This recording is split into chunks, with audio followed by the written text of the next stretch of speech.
त्यावेळी एकेकांच्या मड्याला बी आम्ही जात नव्हतो. म्हणजे आणि त्यांच्या जमिनी किती आहेत याचा हिशोब नाही आहे. ह्याला जायचं म्हटलं तर तो माझा विरोधक आहे, त्याला जायचं काय. ही पार्टी क्लिअर आहे राजेंची. राजकारण आहेत, रक्तात मुश्रीफ साहेब आहेत, रक्तात राजे आहेत. त्यावेळी ईडीचं जे झालं त्यावेळी डोकं फोडून घेणारा कार्यकर्ता बी मीच, म्हणजे मीच आहे. त्यामुळं हा वाद कुठेतरी मिटला आणि थांबला. याचा खरा किंग मेकर आमचे हसन साहेब आहेत आणि ते जे करतील ते फायनल असतील. साहेब सांगतील ते धोरण आणि साहेब बांधतील ते तोरण, आणि त्याचे जे कोणी आम्हाला दिसत नाही. बाळ, फ्रीज मधून श्रीखंड काढ ना. आम्ही पूर्वी घरीच बनवायचो श्रीखंड, त्याची चवच वेगळी होती. आता काय सगळं रेडीमेड. आजी, हे श्रीखंड खाऊन बघ. आज तुझ्या आईनं घरीच बनवलं की काय? हे आहे गोकुळचं श्रीखंड. अगदी जिभेवर रेंगाळणार. जिभेवरच नाही तर मनावरही रेंगाळणार. गोकुळ श्रीखंड, मनावर रेंगाळणार. नगर परिषद निवडणुकीच्या निमित्ताने कोल्हापूर जिल्ह्यातील राजकीय विद्यापीठ असलेल्या कागल तालुक्यात एक मोठी उलथापालथ झाली आणि कट्टर विरोधक असलेले मंत्री हसन मुश्रीफ आणि राजे समरजित सिंह गाडगे यांचे गट जे आहेत ते एकत्र आले आणि राज्यात खळबळ उडवणारी बातमी पसरली होती. या निमित्तानं आज नगर परिषदेच्या निवडणुकीचा प्रचार शुभारंभ राष्ट्रवादी काँग्रेस पार्टी आणि छत्रपती शाहू आघाडी यांच्या वतीनं आज प्रचाराचा शुभारंभ होतोय. या निमित्तानं या ठिकाणी अनेक कार्यकर्ते जमलेले आहेत. आपण त्या कार्यकर्त्यांशी संवाद साधायचा आहे. दादा, काय सांगाल? आज प्रचाराचा शुभारंभ होतोय. दोन आघाड्या, दोन कट्टर विरोधक गट यावेळेला एकत्र आलेले आहेत. दोन नेत्यांचं ज्याप्रमाणे मनोमिलन झालेलं आहे तसं कार्यकर्त्यांचं होईल का? होणार की 100%. काय वाटतं? जोरात बोल आहे का?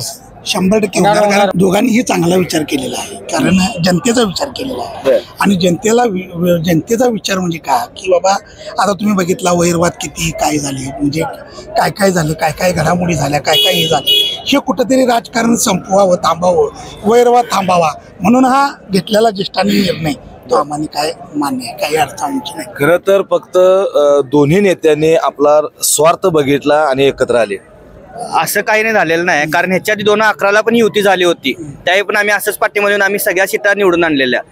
राजे विक्रमचे गाडगे होते तेव्हा आणि मुश्रीफ साहेबांनी अशीच युती केलेली आणि सेमच युती आता परत झाली. आणि हे झालं ते बरं झालं, कारण हा वाद इथं टळलेला आहे आणि इथून पुढे सगळी कार्यकर्ते मिळून काम करतील व राज्य गट आणि मुश्रीफ गट या दोन्ही पार्ट्याचे सर्व उमेदवार निवडून येतील. त्यावेळी देखील ज्यावेळी ईडीचं जे झालं त्यावेळी डोकं फोडून घेणारा कार्यकर्ता बी मीच, म्हणजे मीच आहे. त्यामुळं हा वाद कुठेतरी मिटला आणि थांबला. त्याबद्दल खरोखरच म्हणजे कागलकर सगळी जनता ही खरं तर खुश आहे. म्हणजे कुठेतरी वाद हा पहिल्यांदाच नाही. मंडलिक साहेबांचा, राज्य साहेबांचा देखील किती वर्ष झाला संघर्ष होता, तो देखील काही कालांतराने मिटला गेला. संघर्ष काय हा राजकारणात तेवढ्या पुरता असतो. राजकारण हा काय हाडाचा वैरी एकमेकाचा नसतो. कधी मनोमिलन हे होईल हे कधीच काही सांगता येत नाही. राजकीय या सगळ्यात चालत असताना, राजकारण करत असताना ज्या वेळेला निवडणुकांची वेळ येते त्यावेळेला या दोन नेत्यांच्या गटाच्या राजकारणामुळं अनेक तरुणांची डोकी फुटलेली आहेत, वादविवाद झाले आहेत, भावकीमध्ये वाद निर्माण झालेले आहेत. तो वाद आता कुठं संपुष्टात येईल असं दिसतंय का? 100% संपुष्टात येईल. आता काय वाद होतो ना, आता कसं होतं ज्यावेळी आमची म्हणजे आम्ही एकत्र नव्हतो त्यावेळी एकेकांच्या मड्याला बी आम्ही जात नव्हतो. म्हणजे एक परिस्थितीत बिकट होती. लग्नाला, कुणाच्या बड्याला, कुणाचं ह्याला जायचं म्हटलं तर तो माझा विरोधक आहे, त्याला जायचं. हा दोघांनी विरोध संपवण्याचं काम या ठिकाणी कागल नगरीत केलेलं आहे आणि शाहू महाराजांचा वारसा दोघांनी जपलेला आहे. ते म्हणायला काय वावलं. ईडीतून निर्दोष मुक्तता व्हावी यासाठी प्रयत्न सुरू आहेत म्हणून ही युती झाली. हे बघा, हे समरजित राजे हे राजे आहेत आणि त्यांच्या जमिनी किती आहेत याचा हिशोब नाही आहे. आणि त्यामुळे जमिनी वाचवणे हा त्यांचा काहीच विषय नाही हो. ही पार्टी क्लिअर आहे राजेंची. आणि आता तुम्ही जे म्हणताय ईडी वगैरे, तर त्यातून सुद्धा साहेबांची निर्दोष मुक्तता झाली आहे. हे फक्त तरुणांना, सगळ्या तरुणांनी एकत्र व्हावं, काहीतरी या कागल नगरीच्या शाहूंचा आदर्श घ्यावा यासाठी ही युती झालेली आहे. यामधून, या युतीतून संपूर्ण कागलचा एक कायापालट होणार आहे आणि संपूर्ण रोजगार निर्मिती असेल, काही कामं असतील, या ज्या युतीतून जी कामं होणार आहेत यामधून जे वर्ण येणारा निधी आहे त्यासाठी या दोन्ही नेत्यांनी एकत्र बसून हा लोक कल्याणासाठी घेतलेला निर्णय आहे असं आम्हाला तरुणांना वाटतंय.